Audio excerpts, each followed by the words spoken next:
Alors, si vous avez un site, une application en local host dans votre machine actuelle et que vous aimeriez mettre en production, c'est-à-dire en ligne pour qu'il soit accessible à tout le monde, il va falloir passer par un hébergeur.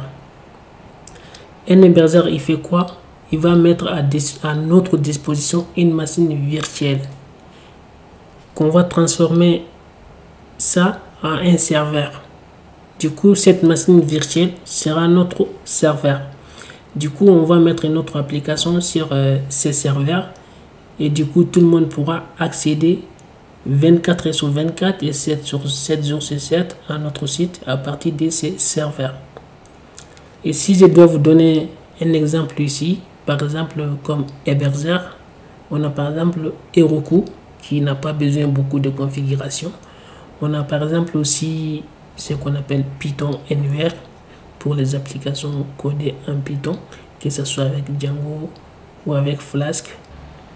On a plein d'autres hébergeurs standards de ce type. On a par exemple OVH qui nous fournit les noms des domaines. On peut également héberger un site web, c'est OVH. Alors, on va dans les navigateurs. Moi, je vais vous montrer. On va tout d'abord commencer par Heroku. Ici, quand on va ici sur Heroku, on peut voir ici, on peut créer plusieurs applications, c'est-à-dire on peut héberger plusieurs applications par exemple qui sont codées avec Node.js ou soit Ruby ou soit Java ou soit PHP ou Python ou Go ou voilà quoi. On peut héberger plein d'applications avec des langages différents. Et si on va c'est Python Anywhere. Ici, Python Anywhere aussi est un hébergeur qui héberge les applications Python, les applications codées en Python. Moi, j'ai déjà hébergé des applications dans ces deux plateformes. J'ai hébergé plusieurs applications ici, c'est Python Anywhere. J'ai également hébergé plusieurs applications ici, c'est Heroku. Mais je ne vais pas entrer dans les détails techniques de ces deux plateformes, Heroku et Python Anywhere. Je vais vous parler plutôt d'une autre plateforme qui est beaucoup plus avancée et beaucoup plus personnalisable par rapport à Heroku et Python Anywhere. La plateforme s'appelle ici DigitalOcean. Dans le navigateur, on tape DigitalOcean et on tombe sur leur page d'accueil. Je vais vous parler ici spécifiquement ce qu'on appelle les droplets. Alors, si vous n'êtes pas inscrit, inscrivez-vous en cliquant sur ce bouton Sign Up. Et si vous êtes inscrit, connectez-vous en cliquant sur ce bouton Login. Moi, j'ai déjà un compte et je clique sur ce bouton Login. Du coup, connectez-vous et on se retrouve dans l'autre côté. Si vous vous êtes connecté, vous tomberez sur une page similaire à ça. On peut voir que la page est agréable et aussi très intuitive par rapport à AWS, si vous avez déjà utilisé. Ici, on peut voir dans la barre de navigation à gauche ici, on peut voir qu'on a plusieurs options. Et tout d'abord, on commence par Project. Ici, on peut créer des projets. On peut créer un ou plusieurs projets ici. On peut voir que moi, j'ai un seul projet qui s'appelle ici DevOps. Je peux ajouter d'autres projets ici en cliquant sur New Project. Voilà, c'est un simple nom que vous allez donner à votre projet. Ok, voilà. Et ici, on peut voir qu'on a Manage ici. Et Manage aussi qui a plusieurs options ici. Voilà, parmi toutes ces options, moi je vais vous parler que les droplets. Alors, vous allez me dire, c'est quoi un droplet? Un droplet, c'est tout simplement une machine virtuelle qui a une adresse IP publique et une adresse IP privée. et qui tourne 24 heures sur 24 et 7 jours sur 7. Alors, l'avantage d'un droplet, c'est qu'on a un accès total à la machine. On peut reprogrammer tout de zéro. Quand j'ai dit on a accès total à la machine et qu'on peut reprogrammer tout de zéro, ici je parle des routes privilèges. Avec les droplets, on peut exécuter n'importe quelle commande avec sudo. On peut même accéder à un terminal avec route privilège, ce qui n'est pas le cas dans des hébergeurs standards. Par exemple ici, Python Anywhere. On ne peut pas accéder, on peut bien accéder à un terminal ici, c'est Python Anywhere. On peut même faire SSH ici dans un terminal Python Anywhere, mais on n'a pas droit à accéder à route. On ne peut pas exécuter de commandes avec sudo. Mais avec les droplets, bien sûr, oui, on peut exécuter n'importe quelle commande avec sudo. Et ce qui nous donne full accès à la machine.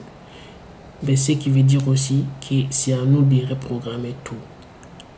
Quand j'ai dit c'est à nous de reprogrammer tout, par exemple, si on a une application web et qu'on veut héberger ici au niveau de notre droplet, c'est à nous de faire l'ouverture et la fermeture des ports. C'est à nous de configurer notre serveur web, que ce soit avec Apache, ou soit avec Nginx, ou soit avec UWSGI. Et ensuite, c'est à nous aussi de s'assurer la protection de notre machine en cas d'attaque DDoS ou n'importe quelle autre attaque. Voilà. Mais en tout cas, pour moi, c'est une bonne manière ici de s'entraîner avec les droplets de ce type si on veut vraiment être soit DevOps ou soit si on veut maîtriser le système. Trêve de bavardage. Allez, c'est parti. On va créer notre première droplet, notre première machine virtuelle. On va créer. Du coup, on clique sur droplet ici. Cliquez sur droplet. On peut voir que moi, j'ai déjà deux droplets ici en cours. Il y a un ici qui s'appelle sysadmin et l'autre qui s'appelle ici Digital Ocean. Ça, c'est les adresses IP publiques. Voilà. Et nous, ici, on va créer une nouvelle machine ici, une nouvelle machine virtuelle qui sera à nous, uniquement à nous. OK? Pour cela, cliquez sur Create. Ici, vous voyez ce bouton Create. Cliquez et ensuite cliquez sur Droplet.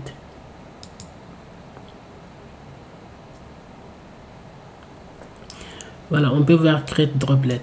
Maintenant, on va choisir ici quelle région, c'est-à-dire quel data center notre droplet va être. Du coup, on a plusieurs data centers ici. On a New York, San Francisco. On a plusieurs pays ici, Singapour, London. Voilà. Et vous choisissez votre région, c'est-à-dire où vous voulez que votre data center soit. D'accord? Et moi, ici, je vais prendre New York. Voilà. Et ensuite, on peut choisir ici, c'est-à-dire, par exemple, ici, New York, il y a 3 data centers là-bas. On peut choisir ici qu'on veut ici, première data center, ou soit deuxième data center, ou soit troisième data center. OK? Voilà. Du coup, moi, j'ai choisi New York. Et ici, j'ai choisi première data center ici. D'accord? Voilà. Et ensuite, on choisit aussi l'image, c'est-à-dire à partir de quelle image on veut créer cette instance. Voilà. Du coup, d'habitude, moi, je prends Ubuntu. Et d'ailleurs, si vous êtes débutant et que vous ne savez pas ce que vous êtes en train de faire, et cliquez tout simplement sur Ubuntu ici. Ubuntu. OK? Voilà. Et aussi, version, on peut prendre ici. Et Ubuntu, on sait bien sûr qu'il y a plusieurs versions ici.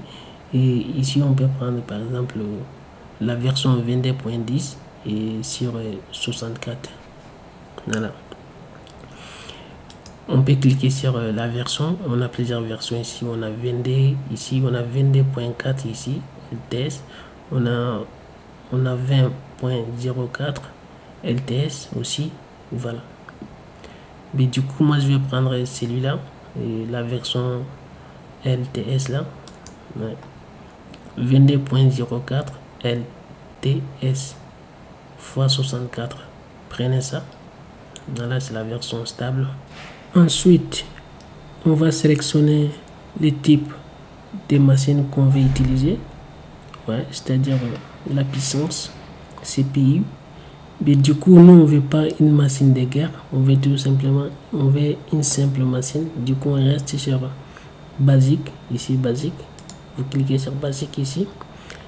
Et ensuite, CPU, pareil, on va prendre Regularity. On va pas prendre Premium ici. On va pas prendre Premium ici.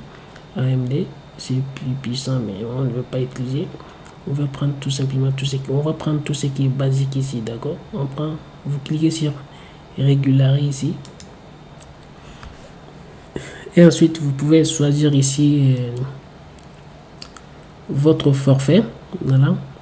Ici, il y a plusieurs options, mais moi, je vais tout simplement cliquer sur ces forfaits-là. Du coup, je clique sur ça. On peut voir qu'on a 1 giga sur un CPI. On a 25 giga SSD disque et on a 1000 GB transfert. Voilà. Mais du coup, ça peut nous suffire. Regularity et option ici. Et ensuite, on descend en bas. On va ici préciser quelle méthode à utiliser pour se connecter à notre machine. Ok, on peut voir, on peut utiliser un mot de passe ou soit une clé SSH. Je vous conseille également d'utiliser une clé SSH. Du coup, vous et moi, on va générer ensemble une clé SSH. Ici, on me demande ici si moi je vais utiliser la clé qui existe déjà. Parce que moi, j'ai déjà une clé avec mes autres droplets. Et on me demande si je vais rester avec cette clé. Et du coup, je vais dire non, je ne vais pas rester avec cette clé. Je vais générer une nouvelle clé pour vous montrer comment générer.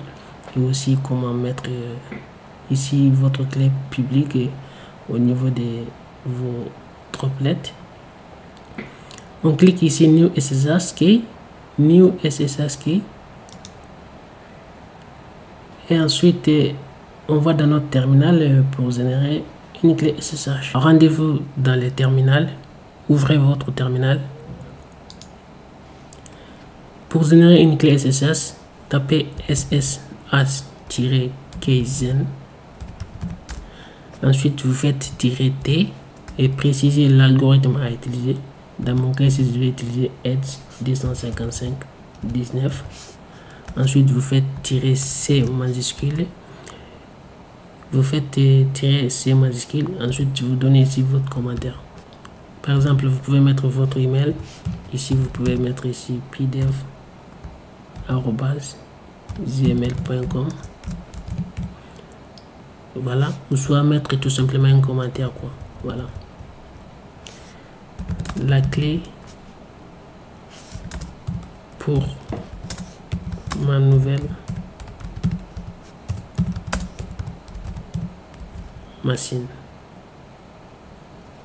Voilà. Maintenant, c'est bon. Du coup, pour générer une clé SSH, vous faites SSH-keygen, ensuite -T pour préciser l'algorithme à utiliser. Dans mon cas ici, on va utiliser Edge 255-19 et ensuite -C pour donner un commentaire à notre clé. D'accord? Vous pouvez mettre ici votre adresse email ou n'importe quel autre texte. Ok? Entrez. Ici, il nous demande où il va mettre notre clé. Du coup, dans quel dossier mettre notre clé. Bah, c'est bien, on préfère qu'il les met ici. Par défaut, home pdev.ssh. Ensuite, notre clé sera ici. Ok? Mais si on préfère, on peut par exemple modifier. On peut dire non, nous on veut qu'il appelle notre clé autrement. Au lieu de l'appeler ID-Edge 255-19, on veut qu'il appelle autrement. On va donner notre nom, d'accord?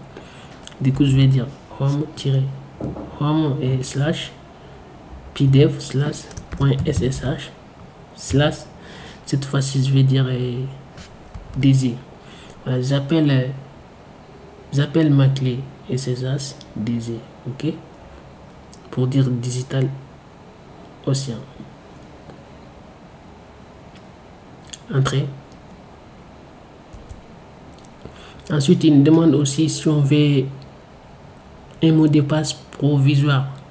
Pas vraiment un mot de passe, mais bon, pour moi, laisser cette partie, ne mettez rien du tout ici, d'accord? En tout cas, ça va tout simplement remplacer, ça va pas remplacer exactement un mot de passe, mais ça va être par exemple comme un mot de passe. Parce que à chaque fois que vous demandez à vous connecter à votre clé SSH, il va vous demander ces mots de passe que vous avez mis ici, ok? Mais moi, je vais rien mettre ici, d'accord? Vous faites entrer tout simplement. Vous faites entrer aussi. Voilà. Et notre clé est générée. On peut voir notre clé publique ici et notre clé privée ici. Voilà. On va prendre les contenus de notre clé publique. Pour cela, on va faire 4.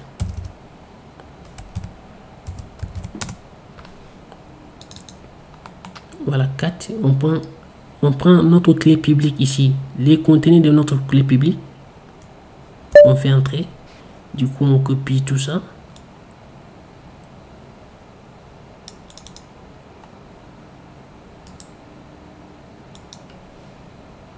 On va dans notre Digital Ocean. Ici, on va mettre ici notre contenu ici, ok. Et ensuite, on va donner un nom à notre clé SSH. Du coup, moi, je vais donner DZ. On a appelé notre clé DZ, d'accord? DZ key ou DZ pip key. Voilà, pour dire que la clé publique de DZ, ok. Voilà. Add SSH key. On clique sur ça.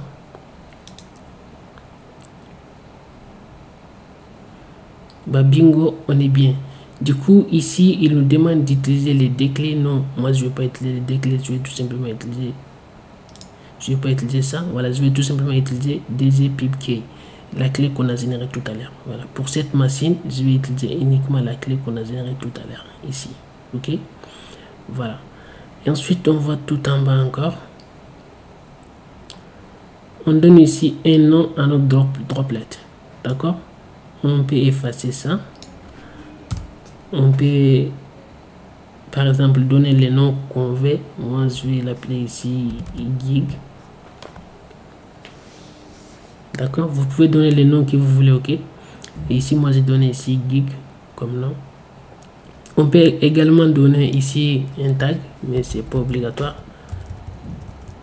Pour l'instant, on va pas utiliser des tags.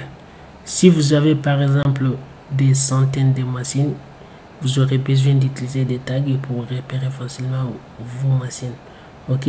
Mais pour l'instant, on débute et on n'a pas besoin de tags, ok? Et ensuite, on voit ici Project. Ici, on va sélectionner notre projet, c'est-à-dire les droplets ici qu'on est en train de créer va appartenir à quel projet ici. Ici, on peut voir que moi, j'ai un seul projet. C'est pourquoi on voit rien du tout. On voit que DevOps ici, il n'y a pas d'autres projets. Mais si par exemple, vous avez 2 ou 3 projets, quand vous cliquez ici, et vous aurez la liste de votre projet et vous sélectionnez votre projet, c'est tout. Voilà. Ben, on est bon. Il nous reste qu'à cliquer sur ce bouton Create Droplet. Du coup, on clique sur ce fameux bouton Create Droplet. Cliquez. Voilà, la création de notre droplet est en cours, qui s'appelle Gig ici. Et la création est en cours. On va juste attendre qu'il finisse. Alors ça peut prendre plusieurs minutes. Ça dépend de votre connexion. Mais juste, il faut patienter.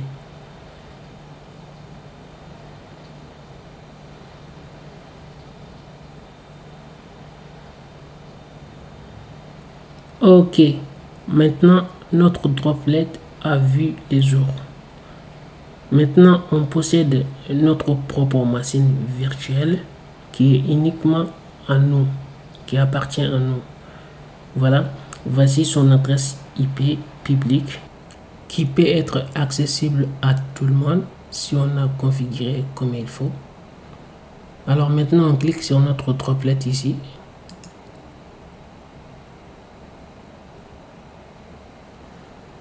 Voilà, on a plusieurs informations ici, mais ici ce que moi je vais vous montrer, c'est tout simplement comment vous connecter à votre droplet avec une clé SSH. Alors pour cela, on va récupérer notre IP public, notre adresse IP, cela, celui-là ici, IP v4. On va juste copier ça et on va dans notre terminal. Je nettoie la console. On va faire SSH-i pour dire quelle clé à utiliser. Du coup ici, on va dans SSH. On va dans .ssh. Il y a là-bas DZ. On a nommé notre clé DZ. Voilà, on va dire maintenant, tu vas utiliser cette clé DZ pour te connecter à route, ensuite notre adresse IP. Entrée. Tapez tout simplement yes.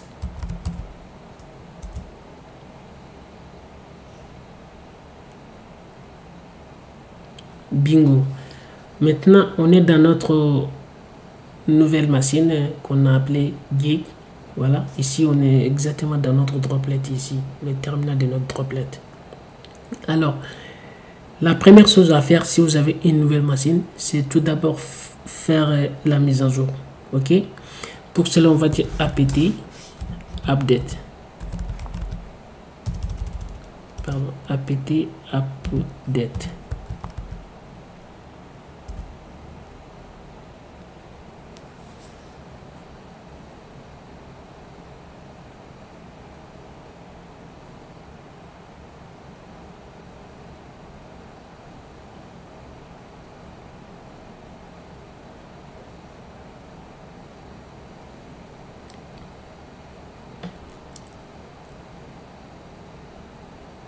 Ok, maintenant on a fait update, on a fait la mise à jour. Il nous dit ici qu'on a 93 paquets qui peut être upgrade.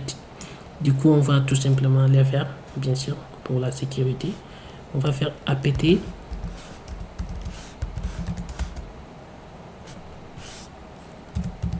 upgrade. On fait entrer. On tape ici Y pour dire yes.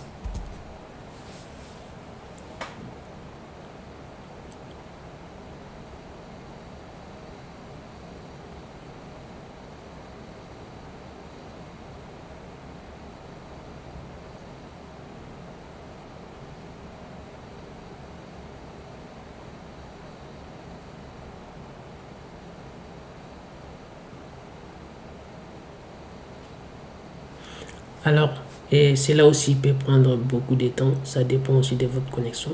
Il faut juste patienter.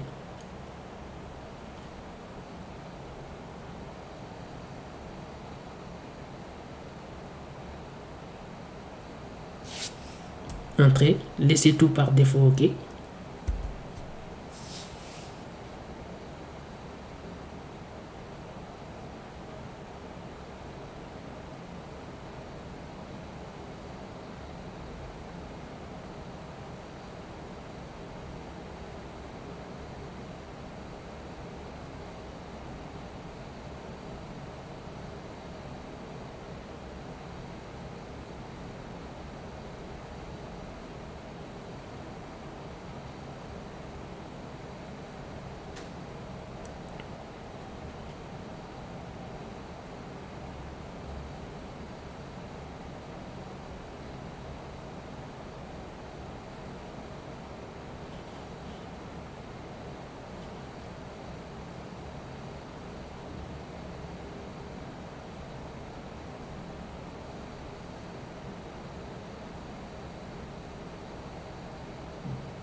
entrée. Laissez tout par défaut, entrée.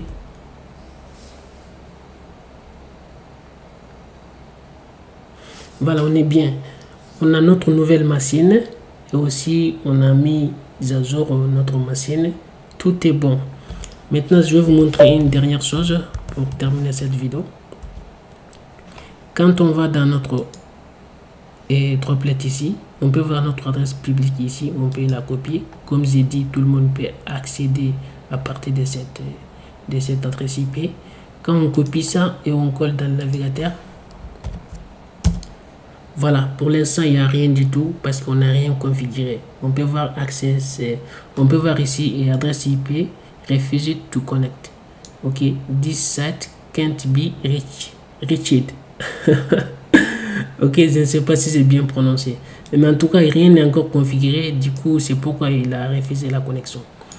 Pour cela, je vais tout simplement vous montrer et on va tout d'abord installer Nginx pour que la page soit agréable à voir, pour ne pas nous afficher un truc comme ça. On va installer Nginx. Pour cela, on va dire apt install Nginx. On fait entrer, on fait yes, tapez Y pour dire yes.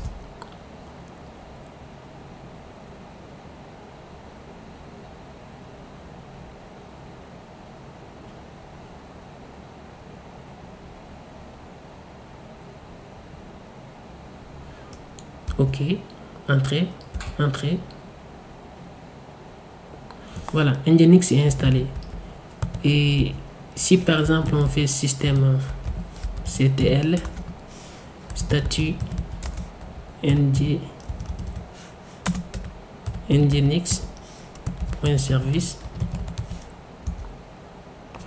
voilà, on peut voir qu'Nginx est installé et aussi il tourne. Ok, mais ce qui veut dire quand on va dans notre page, on peut voir quelque chose de cool quoi. Voilà, on peut voir welcome to Nginx et ensuite Nginx, ça marche très bien. Ok, la configuration, tout est cool. Alors les amis, merci d'avoir suivi cette vidéo et je vous dis ciao dans une nouvelle vidéo. Dans la nouvelle vidéo, on va voir ici, dans la prochaine vidéo qui va venir, on va voir comment déployer par exemple notre site qui est en localhost ici. Quand je tape ici localhost, voilà, et notre petite application qui est tout simplement faite avec Python et Django. Dans la prochaine vidéo, on va voir comment mettre ça en ligne pour qu'il soit accessible à partir de notre nouvelle machine virtuelle qu'on a créée tout à l'heure. Avec Digital Ocean ici. Voilà. Et pour cela, je vous dis ciao dans une nouvelle vidéo. S'il vous plaît, abonnez-vous, commentez, likez et partagez cette vidéo. Merci.